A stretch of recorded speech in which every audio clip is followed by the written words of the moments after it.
सतीश भाई, पहले तो बहुत बहुत धन्यवाद और मुबारक आपको भी। ठीक है, आप इस लड़ाई में साथ थे, हम सब मिलकर एक टीम की तरह लड़ रहे थे। हमारी पुलिस से झड़प भी हुई, तमाम हमारे साथ बदतमीजियाँ की गई, तमाम हमारे साथ बदसलूकी की गई, लेकिन हम डटे रहे। तो आज इस बात की खुशी है कि कहीं ना कहीं सुप्रीम कोर्ट ने हाई कोर्ट के उस गलत फैसले को बदल दिया, उस पर रोक लगा दी, जहां पर एक वहशी बलात्कारी हत्यारे को रिहा किया जा रहा था, जमानत देने की कोशिश की जा रही थी। लेकिन मैं ये जानना चाहता हूं कि जो 3-4 हफ्ते का समय दिया है सुप्रीम कोर्ट ने कि उसके बाद फिर से सुनवाई होगी, इसका मतलब क्या है? इसका मतलब ये है कि जो आज की सुनवाई है, मैंने उसका पूरा हियरिंग का पार्ट पढ़ा, समझा। उससे मुझे लगता है एक तो जो ये हमें टेम्परेरी मिला है वो रिलीफ, वो टेम्परेरी है, वो परमानेंट नहीं है। नेक्स्ट डेट हियरिंग जनवरी में है, तब जाके हमें पता चलेगा कि हमें पूर्ण सफलता मिली है या नहीं मिली है। अभी एसएलपी जब डलती है तो एसएलपी में सबसे पहला काम होता है एडमिट का, कि एसएलपी को एडमिट कर लिया गया है, स्वीकार कर लिया गया है, और उसको जिसको हमने पार्टी बनाया है, एक्यूज को पार्टी बनाया, उस एक्यूज को नोटिस भेज दिए जाते हैं। तो एक्यूज को नोटिस कर दिया गया है, अभी इतना हुआ है, इसे हम पूर्ण सफलता ना माने। एक रिलीफ है, टेम्परेरी रिलीफ है, 3 हफ्ते या 4 हफ्ते बाद जो भी डेट आएगी उस डेट पर फिर सुनवाई होगी, आर्गूमेंट होंगे। और मुझे जो लगता है इस आर्गूमेंट में जो चीफ जस्टिस साहब ने कहा है कि हाई कोर्ट जो अगर किसी भी सजा को रद्द करता है और दोषी को आज़ादी देता है, नियम ये कहता है कि उसकी आज़ादी को ना बदला जाए। आप इस बात को पूरी गहराई से लीजिए कि नियम क्या कहता है, क्योंकि देश नियम से और कानून से चलता है। अच्छा, मुझे एक बात बताइए, क्योंकि आप वकील भी हैं, हाई कोर्ट सुप्रीम कोर्ट में प्रैक्टिस करते हैं, हमने देखा है तमाम पिछले कुछ सालों में हाई कोर्ट ऐसे फैसले दे रहा है जिसको सुप्रीम कोर्ट बदलता है। बिल्किस बानो का मामला था, जमानत किसने दी 11 बलात्कारियों को? हाई कोर्ट ने। सुप्रीम कोर्ट ने उस फैसले को बदला, वापस उनको जेल भेजा। राहुल गांधी का मामला आपको याद होगा, संसद में संसद की सदस्यता रद्द किसने की? राहुल गांधी की, हाई कोर्ट ने। उनको सजा किसने दी? हाई कोर्ट ने। बाद में उसके फैसले को बदला किसने? सुप्रीम कोर्ट ने। तो ये इस तरह के फैसले क्यों हाई कोर्ट को देने पड़ रहे हैं, जिसपे बाद में सुप्रीम कोर्ट संज्ञान ले और उन फैसलों को बदल दे? देखो, मेरा मानना ये है कि जो ट्रायल कोर्ट और हाई कोर्ट है, वहाँ तक जो लोग रसूख रखते हैं, जो ताकत रखते हैं, जो पावर में है, जो सरकार में है, वो लोग वहाँ तक रीच रखते हैं, पहुँच रखते हैं। तो जिला न्यायालय और उच्च न्यायालय के जजों तक मुझे लगता है कि वो सांठ-गांठ कर लेते हैं, और जो सरकार है उसका जो प्रेशर है वो जिला न्यायालय और उच्च न्यायालय के जो जज हैं वो काम करता है, दबाव। लेकिन सुप्रीम कोर्ट पर नहीं करता है। क्यों? सुप्रीम कोर्ट के जो जस्टिस हैं उनका जो लेवल है, जो उनकी जो रीच है, वहाँ तक उनकी नहीं है सरकार की। तो यहाँ पर आकर जो फैसले बदले जाते हैं वो इसीलिए बदले जाते हैं कि यहाँ के जो जस्टिस हैं वो कहीं ना कहीं सरकार से ना दबते हैं ना डरते हैं। लेकिन इसमें ये बड़ा सवाल भी तो खड़ा होता है ना कि इस तरीके से तो जनता का जो विश्वास है वो लोअर कोर्ट और हाई कोर्ट पर धीरे धीरे खत्म होता चला जाएगा। हर व्यक्ति सुप्रीम कोर्ट पर आश्रित रहे कि सुप्रीम कोर्ट ही फाइनल डिसीजन देगा, और सुप्रीम कोर्ट भी कितने केसेस लेगा? करोड़ों केसेस तो पेंडिंग है भारत में आज भी, चाहे वो बलात्कार, हत्या, एक्सटॉर्शन या किसी भी चीज के हों। तो ये एक, आपको नहीं लगता ये गंभीर बात है कि हाई कोर्ट और लोअर कोर्ट इस तरह के फैसले देते हैं जिससे जनता में धीरे धीरे उनके प्रति विश्वास कम होता है? ये बहुत गंभीर विषय है, और मेरे को 12 साल हो गए प्रैक्टिस करते करते, और मैंने देखा कि कोरोना के बाद जो हमारी न्याय व्यवस्था है वो पूरी तरह से ध्वस्त हो चुकी है। मैटर सुने नहीं जाते हैं।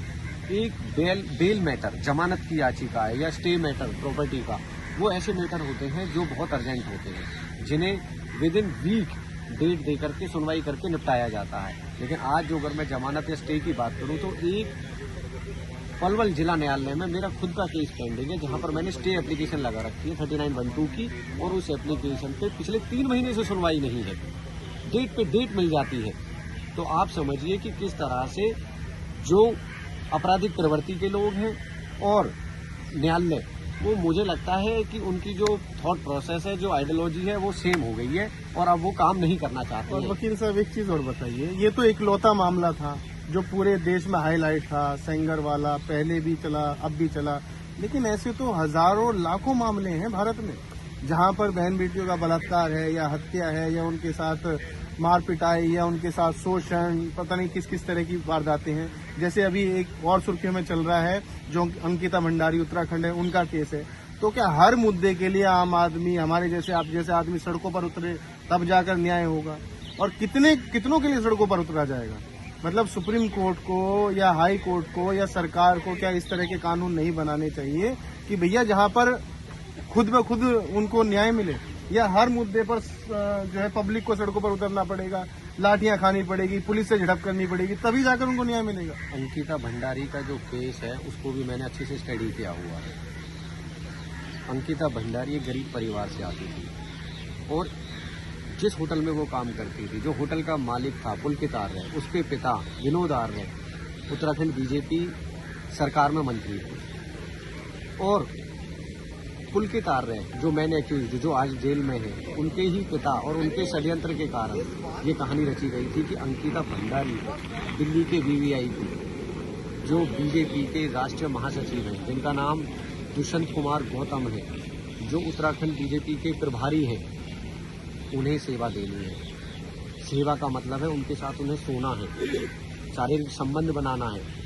उन पर प्रेशर दबाव बनाया गया, लेकिन उन्होंने मना कर दिया। और जब उन्होंने मना किया तो उनके साथ फिजिकल टॉर्चर किया गया और आखिरकार उस टॉर्चर से उनकी मौत हो जाती है और उन्हें नहर में फेंक दिया जाता है। अब उन 3 जो पुलकित आर्य हैं और 2 मैनेजर हैं, उनको तो सजा मिल गई, लेकिन जो असली आरोपी हैं, जिनके लिए सर्विस मांगी गई थी, जिनके लिए कहा गया था कि आपको उनके साथ संबंध बनाना है, उन तक कोई इन्वेस्टिगेशन, कोई कुछ नहीं। क्यों? क्योंकि उनके जो सबूत भी थे उन सबको मिटा दिया गया। बुलडोजर चला के होटल को भी तोड़वा दिया गया। ऑडियो वीडियो जो सीसीटीवी कैमरे थे उनको सबको नष्ट कर दिया गया। तो इसमें आप समझिए न्याय की जो न्याय व्यवस्था है ना, वो भी इतनी पूरी तरह से मजबूत नहीं है, क्योंकि न्याय व्यवस्था भी कहीं ना कहीं सरकारों से जुड़ी हुई है। अब जैसे राज्य सरकार है, सेंटर है, सेंटर की एजेंसियां हैं, राज्य सरकार की पुलिस है। जो अगर पुलिस और सेंटर की एजेंसियां ढंग से जांच नहीं करेंगी तो न्याय व्यवस्था क्या करेगी? न्याय व्यवस्था को तो फाइल चाहिए ना, फाइल पे जो डॉक्यूमेंट्स होगा, जो कानून होगा, उसी के हिसाब से आदेश दिया जाएगा, उसी के हिसाब से जजमेंट दी जाएगी। और एक आखिरी सवाल कि क्या मजबूरी ऐसी आपको लग रही है कि जो सरकार है वो बार बार बलात्कारी हत्यारों को संरक्षण दे रही है? ठीक है, मैंने कई मामले में आपको बारी बारी गिनवाता हूँ। BHU के बलात्कारी छूटे, माला पहनाई गई, मिठाई खिलाई गई। बिल्किस बानो के बलात्कारी छूटे, माला पहनाई गई, मिठाई खिलाई गई। ठीक है, राम रहीम छूटा तो भाजपा के नेता उसको पापा जी कह रहे हैं। आशाराम बापू वो भी छूटा तो माला पहनाई गई, मिठाई खिलाई गई। उसके बाद कुलदीप सेंगर और इस तरह के तमाम मामले। और अंकिता भंडारी में तो अब तक कुछ हुआ ही नहीं है। तो ये सब जो चीजें हैं ये कहीं ना कहीं ये नहीं दर्शाती कि संरक्षण प्राप्त है। और ये कब से ट्रेंड चलने लगा भारत में, जहां पर महिलाओं को देवी माना जाता है, कि उनके बलात्कारी को आप छोड़ो, मिठाई खिलाओ, माला पहनाओ और जश्न मनाओ, ढोल बजाओ।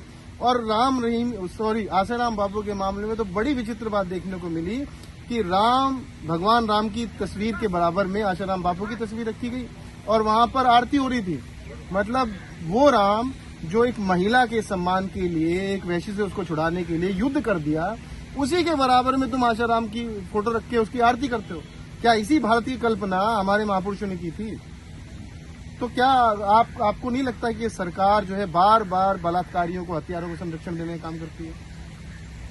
देखिए, एक सिंपल सी सोच है, जैसी मैं सोच रखता हूँ मैं वैसा ही समर्थन रखता हूँ। जो अगर मैं खुद आपराधिक प्रवृत्ति का हूँ तो मैं जो अपराधी जो लोग हैं उन लोगों को बचाने का काम करूँगा। उन पर जो कानूनी हंटर है उसे कम चलाऊंगा। और जो अगर मैं उनके खिलाफ हूँ और मैं बिल्कुल न्यूट्रल हूँ, जस्टिस को मैं वो मानता हूँ, मेरी जो आइडियोलॉजी है वो संविधान में है, कानून में है, तो फिर वहाँ पर मैं किसी का फेवर नहीं करूँगा। अब जो सरकार है मौजूदा, जो उसमें दिल्ली में जो देश को चला रही हैं, वो खुद क्रिमिनल बैकग्राउंड से आते हैं, खुद देश के गृह मंत्री तड़ीपार रह चुके हैं, PO रह चुके हैं, प्रोक्लेम्ड ऑफेंडर। और आप लगाइए उन पे कैसे कैसे अपराध थे, हत्या के अपराध, अपहरण के अपराध, जासूसी के अपराध। ये अपराध हैं जो ये संगीन अपराध हैं, कोई ऐसे छोटे मोटे अपराध नहीं है। जब इतने बड़े बड़े देश के नेता ऐसे अपराधों में से निकलकर chief minister, home minister, prime minister बन रहे हैं, तो देश के हालात क्या होंगे, देश कहाँ जाएगा, ये आप अच्छे से समझ लीजिए। सर बहुत बहुत धन्यवाद वकील Thank you, साहब और शुक्रिया मेरे आपका साथी सतीश भाई, धन्यवाद।